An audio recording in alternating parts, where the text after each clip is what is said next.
The following is a production of Frank DeFreitas and the Internet Webmuseum of Holography.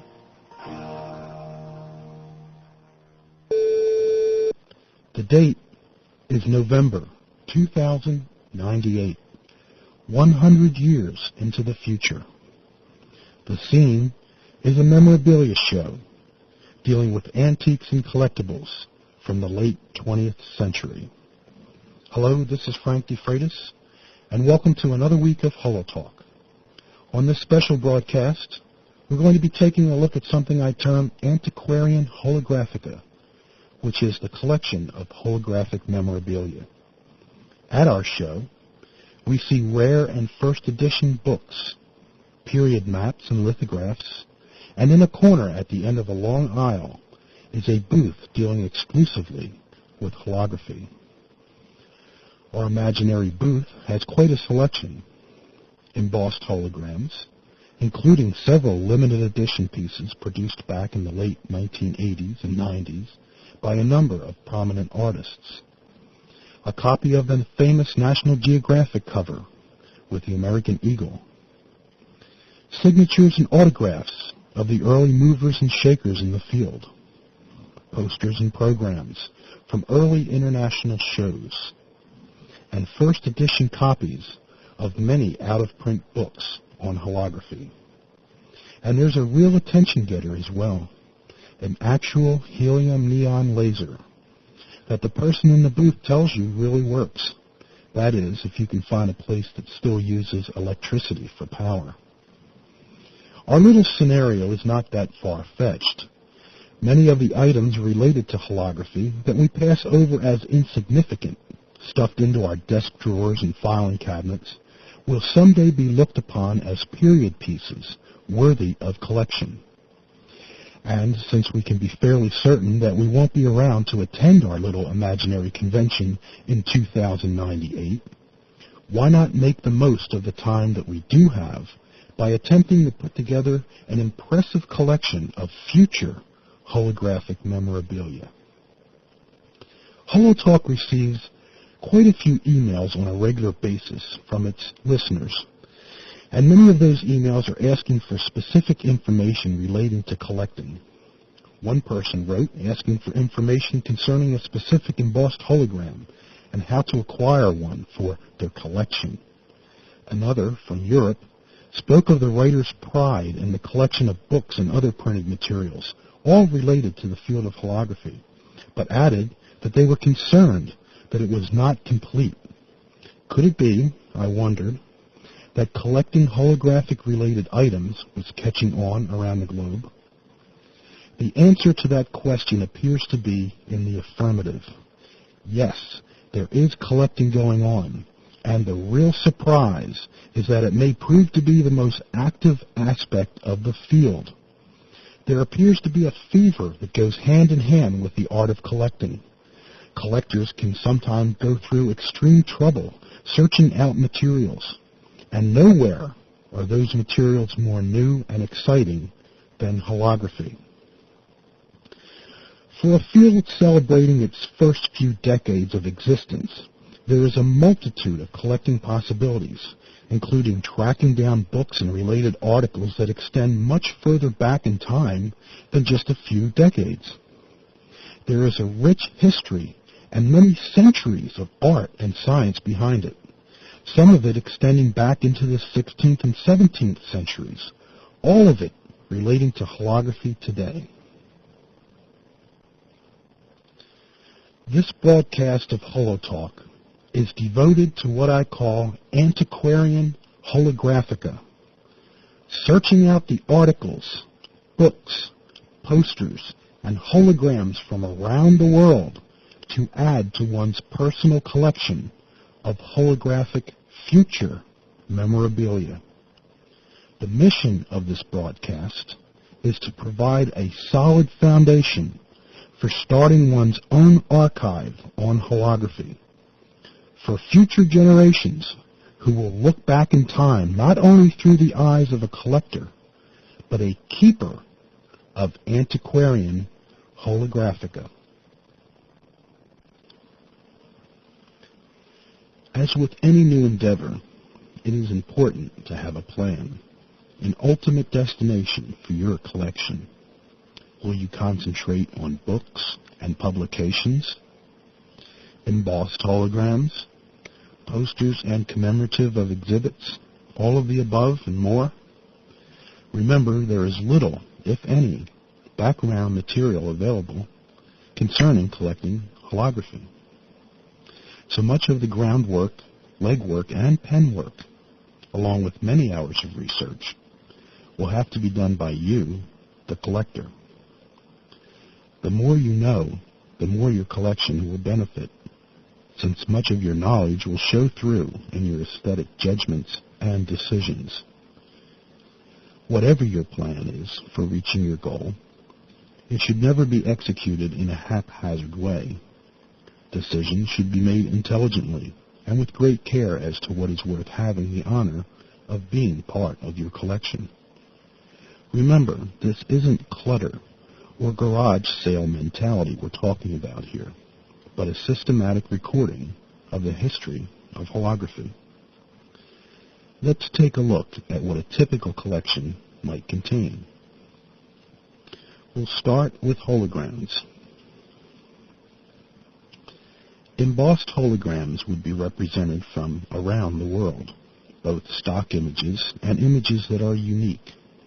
Holograms such as Bird and Rocks from John Kaufman, Magic Teeth by Harriet Kasdan Silver, which came with its own slipcase with the artist's signature on it, or Stargate by Dan Schweitzer, would be a central part of any collection.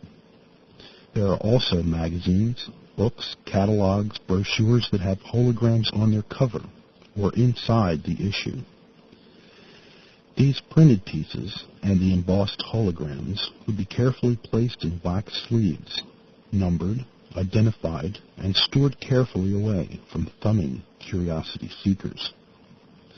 Complete sets, such as the E.T. stickers from Hershey Reese's Pieces, would round out the collection. A unique E.T. set would have all 9 images on one uncut sheet of foil. These are much harder to come by, so would be valued more for a collection.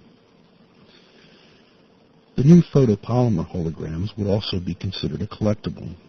The reflection holograms produced on film and sold throughout retail outlets across the U.S. are also a consideration. Publications. Some newspaper and magazine articles, along with newsletters and press releases, are filed as originals whenever possible, or as Xerox copies. It is the collector's main effort, however, to eventually track down original printed materials to eventually replace the Xerox copies. Most magazine and newsletter publishers have back issues available in stock and will send you a copy if requested to do so. Of course, having an original issue versus a Xerox is really a decision made by the collector based on individual preference. In the future, the original will be the most sought after, so the decision remains with the collector and their long-term goals. Books. Many books would be represented dealing with holography and its branches of lasers, light, and even philosophy. One thing is certain: books are an expensive part of collecting. Most books dealing with holography are not old enough or published in large enough numbers to be easily found on the used book rack. Holography is a technical science, and technical manuals can run up quite a bill. Fortunately, there are enough over-the-counter, inexpensive soft covers to keep a collector busy for a long time. Most bookstores will gladly special order titles for you, although some may put an additional finder's fee on the final cost. But these charges are usually minimal. First editions, especially those that are out of print, are a collector's dream and a field unto itself. This is the creme de la creme of book collecting. Whether you need first editions or simply a well-handled later edition is a matter of preference. First editions accumulate the most value as the years go by. So looking to the future is a consideration that must be eventually confronted. Letters and autographs. Letters and autographs are collectibles too. Letters are more of a personal collectible since many shouldn't be put on display or passed around. A letter or document written entirely in the hand of its author is called a holograph. A standalone signature is an autograph. The letters I have on file are obviously due to the HoloTalk program and a newsletter that I published back in the 80s. But if you were to write to a holographer, I'm sure they would be glad to write a short note back. Since I don't know of any holographers who currently need to have protection from crowds of admirers, I'm sure your request would be flattering. Remember, use discretion displaying the letter, note card, or autograph. And don't pass over the beauty of the envelope. Many foreign stamps, as well as U.S., are truly works of art. The quality and feel of the paper, the design and printing of the letterhead, the penmanship, get a feel for all these things. Ephemera.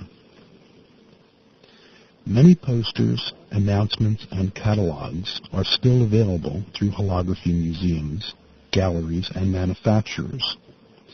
Many years ago, through neglect, I lost an original poster for the inaugural tour of the New York Museum of Holography's Through the Looking Glass. Don't make the same mistake. Either put it on the wall or keep it in a cylinder. Equipment catalogs are highly collectible.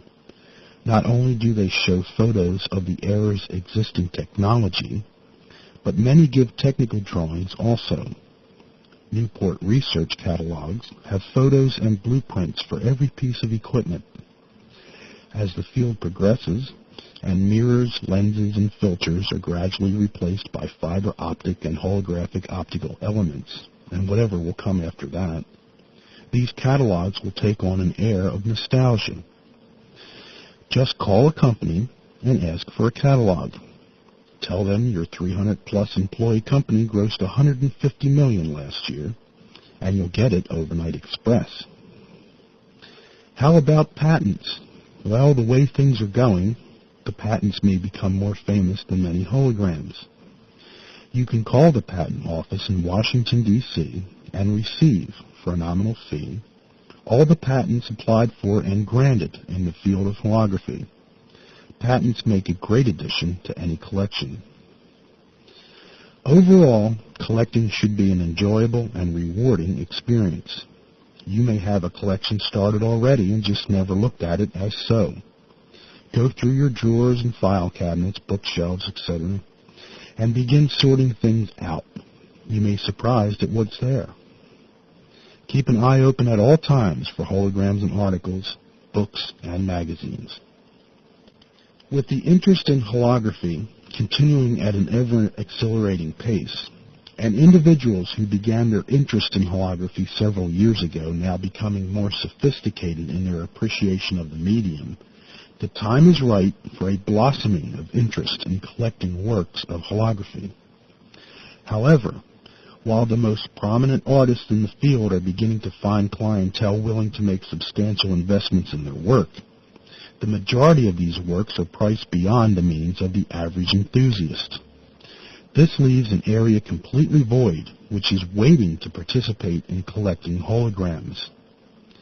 It is believed that we may begin to fill that void by suggesting that a would-be collector begin by concentrating his or her efforts on building a collection of low-cost, and in many cases no-cost, readily available embossed holograms. Now, one may immediately remark that if embossed holograms are low cost and readily available, what would the collecting interest be? To answer this, it must be pointed out that although many embossed holograms are low in cost, there are many that are difficult to find. Also, Since several holographic artists have created works that were limited edition embossed holograms, it is possible to own a work with only a modest investment by such artists as Harriet Kasdan Silver, John Kaufman, Dan Schweitzer, among others. There are a few embossed holograms that are becoming harder and harder to find. They are becoming rare. However, once located, an older, out-of-print, limited-run embossed hologram is a treasure to own and view. It is truly a collector's piece. What does a beginning collector need to know? Let's break it down. It would be possible to have a combination of any single group classification with any single subgroup. Let's clarify and define each group and subgroup. Our groups are: Group 1, 2D graphic stickers. These are the images that are line drawings or graphics and are essentially flat surface pictures. Usually, another 2D flat surface image will appear a short depth away from the front image. This second image was usually a neutral field. Many holograms of this type used a background of stars. A good example for collection purposes would be the famous E.T. stickers found in packages of Reese's Pieces. The second group would be 3D images. Now, these embossed images are the same as a regular rainbow or white light transmission hologram that uses a three-dimensional object, be it real or abstract, as its image. A good example would be one of the National Geographic covers. Subgroups. Now, these groups are the subgroups of either Group 1, which is the 2D graphic sticker, or Group 2, 3D images. Subgroup A, standalone holograms. These holograms are usually packaged individually, with the hologram itself acting as the end product. An example would be any retail hologram sold only for its own purpose. Subgroup B, packaging holograms. Embossed holograms included in the packaging design of a consumer-related product or its packaging materials, usually designed to attract or call attention to the product and enhance the product's visibility and or appeal. Also used by companies to promote itself as future-oriented or having a forward-looking vision. An example would be the hologram on a box for a camera. Subgroup C, artistic holograms. These are usually limited edition pieces created by an established holographic artist, with the masters made in the artist's studio lab or rental facility, and then mass-produced by embossing, similar to a lithograph made from a painting. An example would be Harriet Kasdan Silver Magic Teeth, which had a run of 1,750 pieces and was offered in a sleeve that contained the artist's signature. Subgroup D, experimental prototype holograms. This type of embossed hologram is valued as a collectible for the simple reason that something about it makes it one of a kind.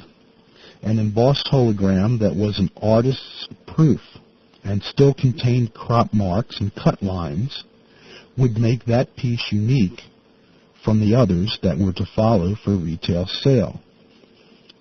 While a person can certainly become overwhelmed by the sheer number of embossed holograms that have flooded the market since their inception, with a certain amount of skill and work, it can become possible to build quite an impressive collection of embossed holographic images. With regards to acceptance of embossed holograms within the holographic community, a purist attitude once prevailed in the collective minds of holographic artists.